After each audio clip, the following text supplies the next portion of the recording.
Hello friends, ಎಲ್ರಿಗೂ ನಮಸ್ಕಾರ. Deepa easy home ರೆಸಿಪಿಗೆ ತಮ್ಮೆಲ್ಲರಿಗೂ ಸ್ವಾಗತ. ಇವತ್ತು ನಾನು ಯಾವುದೇ ಥರ ಹಿಟ್ಟನ್ನು ಉಪಯೋಗಿಸ್ತೇನೆ ತುಂಬಾ ಗರಿಗರಿಯಾದ ಮತ್ತು ಕ್ರಿಸ್ಪಿಯಾದ ಸ್ನ್ಯಾಕ್ಸ್ ಮಾಡೋದು ಹೇಗೆ ಅಂತ ತೋರಿಸ್ತಾ ಇದ್ದೀನಿ. ತುಂಬ ಅಂದರೆ ತುಂಬಾ ಚೆನ್ನಾಗಿರುತ್ತೆ ಮತ್ತು ಆದಷ್ಟು ಬೇಗನೆ ಕೂಡ ರೆಡಿ ಆಗುತ್ತೆ. ಬನ್ನಿ ಹಾಗಾದರೆ ಮಾಡೋದು ಹೇಗೆ ಅಂತ ಒಂದ್ಸಲ ನೋಡ್ಕೊಂಬರೋಣ. ಮೊದಲು ಒಂದು ಮಿಕ್ಸಿಂಗ್ ಬೌಲ್ ತೊಗೊಂಡಿದ್ದೀನಿ. ಅದರಲ್ಲಿ ನಾನು ಒಂದು 2ರಿಂದ 3 ಮೀಡಿಯಮ್ ಸೈಜ್ ಈರುಳ್ಳಿಯನ್ನು ಈ ರೀತಿ ಉದ್ದುದ ಸೈಜಲ್ಲಿ ಕಟ್ ಮಾಡಿ ಹಾಕೊತಾ ಇದ್ದೀನಿ. ಆಮೇಲೆ ಖಾರಕ್ಕೆ ಒಂದು 3 ಹಸಿಮೆಣಸಿನಕಾಯನ್ನು ಈ ರೀತಿ ಚಿಕ್ಕದಾಗಿ ಕಟ್ ಮಾಡಿ ಹಾಕೊತಾ ಇದ್ದೀನಿ. ನಿಮ್ಮ ಖಾರಕ್ಕೆ ಎಷ್ಟು ಬೇಕೋ ಅಷ್ಟು ನೋಡಿಕೊಂಡು ಸೇರಿಸ್ಕೊಳ್ಳಿ. ಆಮೇಲೆ ಒಂದು ಸ್ವಲ್ಪ ತುರಿದಿರುವಂಥ ಶುಂಠಿ ಹಾಕೊತಾ ಇದ್ದೀನಿ. ನೀವು ಕಟ್ ಮಾಡಿ ಕೂಡ ಹಾಕೋಬೋದು ಅಥವಾ ಈ ರೀತಿ ತುರಿದ್ಬಿಟ್ಟಾದರೂ ಹಾಕೋಬೋದು. ಆಮೇಲೆ ಒಂದು ಸ್ವಲ್ಪ ಕರಿಬೇವನ್ನು ಕೂಡ ಚಿಕ್ಕದಾಗಿ ಕಟ್ ಮಾಡಿ ಹಾಕೊತಾ ಇದ್ದೀನಿ. ಆಮೇಲೆ ಒಂದು ಸ್ವಲ್ಪ ಕೊತ್ತಂಬರಿ ಸೊಪ್ಪನ್ನು ಚೆನ್ನಾಗಿ ತೊಳೆದು ಕಟ್ ಮಾಡಿ ಹಾಕೊತಾ ಇದ್ದೀನಿ. ಕೊತ್ತಂಬರಿ ಸೊಪ್ಪು ಹಾಕಿದಷ್ಟು ಚೆನ್ನಾಗಿರುತ್ತೆ, ಹಾಗಾಗಿ ನೋಡಿಕೊಂಡು ಸೇರಿಸ್ಕೊಳ್ಳಿ. ಆಮೇಲೆ ಒಂದು ಸ್ಪೂನಷ್ಟು ಜೀರಿಗೆ ಮತ್ತು ಒಂದು ಸ್ವಲ್ಪ ಉಪ್ಪನ್ನು ಹಾಕಿ ಚೆನ್ನಾಗಿ ಎಲ್ಲವನ್ನು ಮಿಕ್ಸ್ ಮಾಡ್ಕೊಳ್ಳೋಣ. ಮುಂಚೆ ನಾವು ಈರುಳ್ಳಿಯಲ್ಲಿ ಈ ರೀತಿ ಸ್ವಲ್ಪ ಉಪ್ಪನ್ನು ಹಾಕಿ ಮಿಕ್ಸ್ ಮಾಡಿಕೊಂಡ್ರೆ ಎಲ್ಲ ಈರುಳ್ಳಿ ಒಂದಕ್ಕೊಂದು ಸಪ್ರೇಟ್ ಆಗುತ್ತೆ ಮತ್ತು ಈರುಳ್ಳಿಯಲ್ಲಿ ಸ್ವಲ್ಪ ನೀರಿನಂಶ ಕೂಡ ಬಿಡುತ್ತೆ. ಹಾಗಾಗಿ ಮುಂಚೆ ಈ ರೀತಿ ಚೆನ್ನಾಗಿ ಒಂದ್ಸಲ ಮಿಕ್ಸ್ ಮಾಡ್ಕೊಳ್ಳಿ.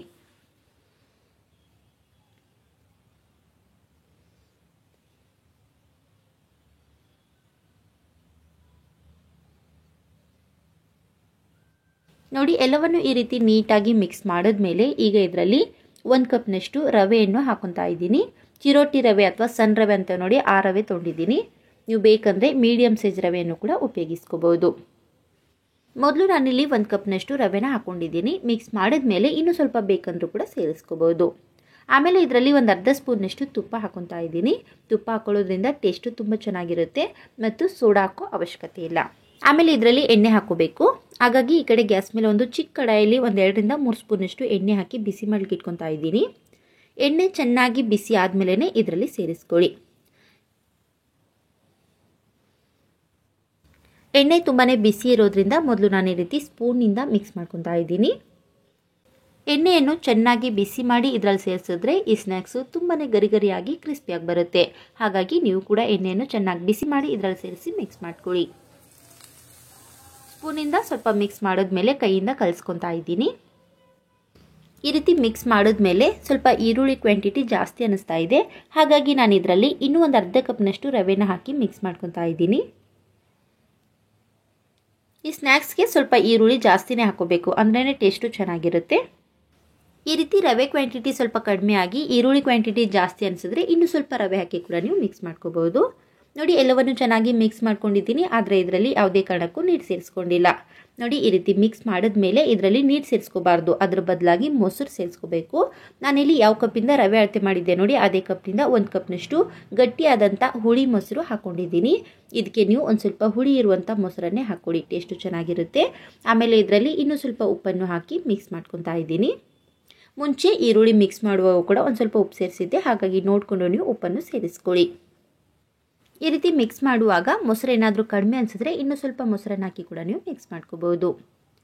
ನೋಡಿ, ಈ ರೀತಿ ಚೆನ್ನಾಗಿ ಮಿಕ್ಸ್ ಮಾಡ್ಕೊಂಡಿದ್ದೀನಿ. ಪರ್ಫೆಕ್ಟ್ ಆದಂಥ ಹದದಲ್ಲಿ ಹಿಟ್ಟು ರೆಡಿಯಾಗಿದೆ. ಈ ರೀತಿ ರೆಡಿ ಮಾಡಿದ್ಮೇಲೆ ಇಮಿಡಿಯೇಟಾಗಿ ನಾವು ಎಣ್ಣೆಯಲ್ಲಿ ಫ್ರೈ ಮಾಡ್ಕೋಬಾರ್ದು. ಎಣ್ಣೆಯಲ್ಲಿ ತಕ್ಷಣವೇ ಫ್ರೈ ಮಾಡೋಕ್ಕೆ ಹೋದರೆ ತುಂಬಾ ಎಣ್ಣೆ ಕುಡಿಯುತ್ತೆ. ಹಾಗಾಗಿ ಇದನ್ನು ಒಂದು ಅರ್ಧ ಗಂಟೆ ಅಥವಾ 20 ನಿಮಿಷನಾದರೂ ನೆನೆಲಿಕ್ಕೆ ಬಿಡಿ. ಆಗ ರವೆ ಎಲ್ಲ ಚೆನ್ನಾಗಿ ನೆಂದು ಸ್ವಲ್ಪ ಗಟ್ಟಿ ಆಗುತ್ತೆ. ಆ ಟೈಮಲ್ಲಿ ಫ್ರೈ ಮಾಡ್ಕೊಳ್ಳಿ, ತುಂಬಾ ಚೆನ್ನಾಗಾಗುತ್ತೆ ಮತ್ತು ಗರಿಗರಿಯಾಗಿ ಬರುತ್ತೆ. ಈಗ ಇದು ನೆನೆಲಿ. ಅಷ್ಟರಲ್ಲಿ ಕಡೆ ಇದಕ್ಕೆ ಕಾಂಬಿನೇಷನ್ ಆಗಿ ಹೋಟೆಲ್ಗಳಲ್ಲಿ ಕೊಡ್ತಕ್ಕಂಥ ಖಾರವಾದ ಹುರ್ಗಡ್ಲೆ ಚಟ್ನಿಯನ್ನು ಯಾವ ರೀತಿ ಮಾಡೋದು ಅಂತ ಒಂದ್ಸಲ ನೋಡ್ಕೊಂಬರೋಣ. ಮೊದಲು ಮಿಕ್ಸಿ ಜಾರ್ನಲ್ಲಿ 1 ಕಪ್ನಷ್ಟು ಹುರ್ಗಡ್ಲೆ ಅಥವಾ ಪುಟಾಣಿಯನ್ನು ಹಾಕೊತಾ ಇದ್ದೀನಿ. ಆಮೇಲೆ ಖಾರಕ್ಕೆ ಒಂದು 4 ಹಸಿಮೆಣಸಿನಕಾಯಿ ಹಾಕೊತಾ ಇದ್ದೀನಿ. ನಿಮ್ಮ ಖಾರಕ್ಕೆ ಎಷ್ಟು ಬೇಕೋ ಅಷ್ಟು ನೋಡಿಕೊಂಡು ಸೇರಿಸ್ಕೊಳ್ಳಿ. ಆಮೇಲೆ ಸ್ವಲ್ಪ ಶುಂಠಿ ಮತ್ತು ಬೆಳ್ಳುಳ್ಳಿಯನ್ನು ಹಾಕೊತಾ ಇದ್ದೀನಿ. ಆಮೇಲೆ ಸ್ವಲ್ಪ ಹುಣಸೆಹಣ್ಣು, 1 ಕಪ್ನಷ್ಟು ಫ್ರೆಶ್ ಆಗಿ ತುರಿದಿರುವಂಥ ತೆಂಗಿನಕಾಯಿ ತುರಿಯನ್ನು ಹಾಕೊತಾ ಇದ್ದೀನಿ. ಈ ಚಟ್ನಿಗೆ ನೀವು ಫ್ರೆಶ್ ಆಗಿರುವಂಥ ತೆಂಗಿನಕಾಯನ್ನೇ ಉಪಯೋಗಿಸ್ಕೊಳ್ಳಿ. ಆಮೇಲೆ 1 ಸ್ಪೂನಷ್ಟು ಜೀರಿಗೆ ಮತ್ತು ರುಚಿಗೆ ತಕ್ಕಷ್ಟು ಉಪ್ಪನ್ನು ಹಾಕಿ ರುಬ್ಲಿಕ್ಕೆ ಎಷ್ಟು ಅವಶ್ಯಕತೆ ಇದೆ ನೋಡಿ ಅಷ್ಟು ನೀರನ್ನು ಹಾಕಿ ಸ್ಮೂತಾಗಿ ರುಬ್ಕೊಳ್ಳಿ. ನೋಡಿ, ಈ ರೀತಿ ಸ್ಮೂತಾಗಿ ರುಬ್ಬಿದ್ಮೇಲೆ ಈಗ ಇದರಲ್ಲಿ ಫ್ರೆಶ್ ಆಗಿರುವಂಥ ಒಂದು ಸ್ವಲ್ಪ ಕರಿಬೇವಿನ ಎಲೆ, ಒಂದು ಸ್ವಲ್ಪ ಫ್ರೆಶ್ ಆಗಿರುವಂಥ ಕೊತ್ತಂಬರಿ ಸೊಪ್ಪನ್ನು ಚೆನ್ನಾಗಿ ತೊಳೆದು ಕಟ್ ಮಾಡಿ ಹಾಕೊತಾ ಇದ್ದೀನಿ. ಈಗ ಇದನ್ನು ಮತ್ತೊಮ್ಮೆ ರುಬ್ಕೊಂಬರೋಣ. ನೋಡಿ, ಈ ರೀತಿ ರುಬ್ಬಿದ್ಮೇಲೆ ಈಗ ಇದನ್ನು ಒಂದು ಮಿಕ್ಸಿಂಗ್ ಬೌಲ್ನಲ್ಲಿ ಹಾಕ್ಕೊಳ್ಳೋಣ. ಆಮೇಲೆ ರುಬ್ಬಿರುವಂಥ ಮಿಕ್ಸಿ ಜಾರ್ನಲ್ಲಿ ಸ್ವಲ್ಪ ನೀರು ಹಾಕಿ ಇದರಲ್ಲಿ ಸೇರಿಸಿ ಮಿಕ್ಸ್ ಮಾಡ್ಕೊಳ್ಳಿ. ಚೆನ್ನಾಗಿ ರೆಡಿಯಾಗಿದೆ. ಈಗ ಇದಕ್ಕೆ ಒಗ್ಗರಣೆ ಮಾಡ್ಕೊಳ್ಳೋಣ. ಈ ಕಡೆ ಗ್ಯಾಸ್ ಮೇಲೆ ಒಂದು ಚಿಕ್ಕ ಕಡಾಯಲ್ಲಿ 1-2 ಸ್ಪೂನಷ್ಟು ಎಣ್ಣೆ ಹಾಕಿ ಬಿಸಿ ಮಾಡ್ಕೊಳ್ಳೋಣ. ಎಣ್ಣೆ ಬಿಸಿ ಆದಮೇಲೆ 1 ಟೀ ಸ್ಪೂನಷ್ಟು ಸಾಸಿವೆ ಹಾಕಿ ಸಿಡಿಸ್ಕೊಳ್ಳೋಣ. ಆಮೇಲೆ ಇದರಲ್ಲಿ 1 ಟೀ ಸ್ಪೂನಷ್ಟು ಉದ್ದಿನಬೇಳೆ ಹಾಕಿ ಸ್ವಲ್ಪ ಕೆಂಪಗಾಗೋವರೆಗೂ ಹುರ್ಕೊಳ್ಳಿ. ನೋಡಿ, ಈ ರೀತಿ ಚೆನ್ನಾಗಿ ಹುರಿದಾದ್ಮೇಲೆ ಗ್ಯಾಸ್ ಫ್ಲೇಮನ್ನು ಆಫ್ ಮಾಡಿ. ಈಗ ಈ ಒಗ್ಗರಣೆಯನ್ನು ಚಟ್ನಿಯಲ್ಲಿ ಸೇರಿಸಿ ಚೆನ್ನಾಗಿ ಒಂದ್ಸಲ ಮಿಕ್ಸ್ ಮಾಡಿ ಸರ್ವ್ ಮಾಡಿದ್ರೆ ಹೋಟೆಲ್ಗಳಲ್ಲಿ ಸಿಗ್ತಕ್ಕಂಥ ಖಾರವಾದ ಹುರ್ಗಡ್ಲೆ ಚಟ್ನಿ ಮನೆಯಲ್ಲೇ ಸವಿಯಲು ಸಿದ್ಧವಾಗಿರುತ್ತೆ. ನೋಡಿ, ಚಟ್ನಿ ಅಂತೂ ರೆಡಿ ಆಯಿತು. ಈಗ ವಡೆ ಮಾಡೋದು ಹೇಗೆ ಅಂತ ನೋಡ್ಕೊಳ್ಳೋಣ.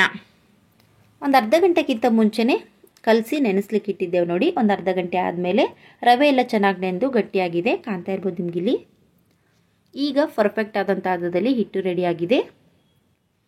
ಈ ರೀತಿ ಮಾಡಿದ್ರೆ ಉಂಡೆ ಆಗಬೇಕು. ಇಷ್ಟು ಗಟ್ಟಿಯಾಗಿದ್ದರೆ ಪರ್ಫೆಕ್ಟ್ ಆದಂಥ ಹದದಲ್ಲಿ ಹಿಟ್ಟು ರೆಡಿಯಾಗಿದೆ ಅಂತ ಅರ್ಥ. ನೋಡಿ, ಹಿಟ್ಟು ತುಂಬಾ ಚೆನ್ನಾಗಿ ರೆಡಿಯಾಗಿದೆ. ಇದನ್ನು ಕಲಿಸ್ಬೇಕಾದ್ರೆ ನಾನು ಇದರಲ್ಲಿ ಸ್ವಲ್ಪನೂ ನೀರು ಸೇರಿಸಿಲ್ಲ, ಕೇವಲ 1 ಕಪ್ನಷ್ಟು ಮೊಸರು ಮಾತ್ರ ಸೇರಿಸಿ ಮಿಕ್ಸ್ ಮಾಡ್ಕೊಂಡಿದ್ದೆ. ನೋಡಿ, ಪರ್ಫೆಕ್ಟಾಗಿ ರೆಡಿಯಾಗಿದೆ. ಈಗ ತಟ್ಟೋದು ಹೇಗೆ ಅಂತ ನೋಡ್ಕೊಳ್ಳೋಣ.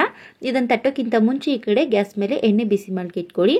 ಎಣ್ಣೆ ಚೆನ್ನಾಗಿ ಬಿಸಿ ಆಗಲಿ, ಅಷ್ಟರಲ್ಲಿ ಈ ಕಡೆ ತಟ್ಟಿ ರೆಡಿ ಮಾಡ್ಕೊಳ್ಳೋಣ.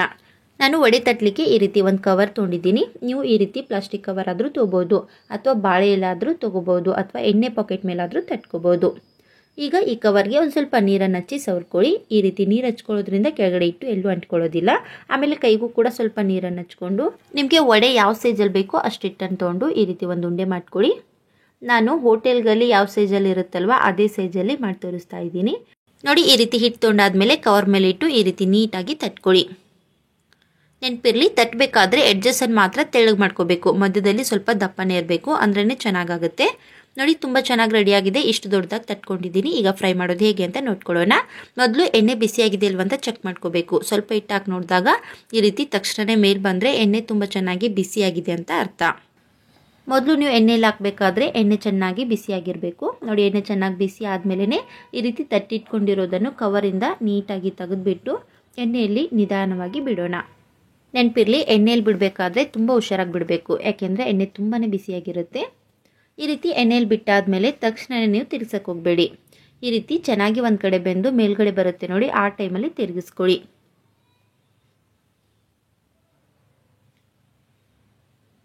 ಮೊದಲು ಮಾತ್ರ ಗ್ಯಾಸನ್ನು ಹೈ ಫ್ಲೇಮಲ್ಲಿಟ್ಟು ಎಣ್ಣೆನ ಬಿಸಿ ಮಾಡ್ಕೊಳ್ಳಿ. ಎಣ್ಣೆ ಚೆನ್ನಾಗಿ ಬಿಸಿ ಆದಮೇಲೆ ಮೀಡಿಯಂ ಫ್ಲೇಮ್ನಲ್ಲಿಟ್ಟೆ ಫ್ರೈ ಮಾಡ್ಕೊಳ್ಳಿ.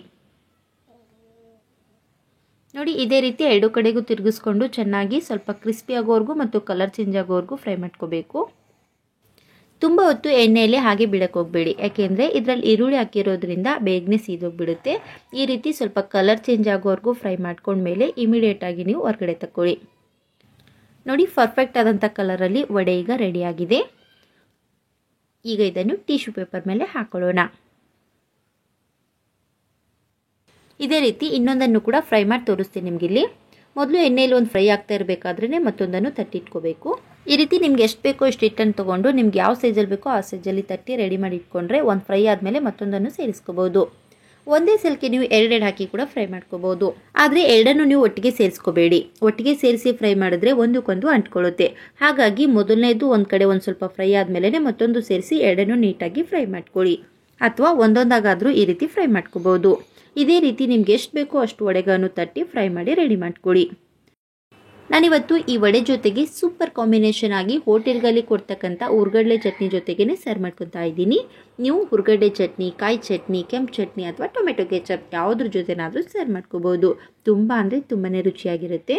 ನೋಡಿದ್ರಲ್ವಾ ಫ್ರೆಂಡ್ಸ್, ಯಾವುದೇ ಥರ ಹಿಟ್ಟನ್ನು ಉಪಯೋಗಿಸ್ತೇನೆ ತುಂಬಾ ಗರಿಗರಿಯಾದ ಮತ್ತು ಕ್ರಿಸ್ಪಿ ಆದಂಥ ರವೆ ವಡೆಯನ್ನು ಮನೆಯಲ್ಲೇ ತುಂಬ ಸುಲಭವಾಗಿ ಹೇಗೆ ಮಾಡೋದು ಅಂತ ಈ ರೆಸಿಪಿ ನಿಮ್ಮೆಲ್ರಿಗೂ ಇಷ್ಟ ಆಗಿದೆ ಅನ್ಕೋತೀನಿ. ಇಷ್ಟ ಅನಿಸಿದ್ರೆ ಪ್ಲೀಸ್ ಲೈಕ್ ಮಾಡಿ ಮತ್ತು ಶೇರ್ ಮಾಡಿ. Thank you.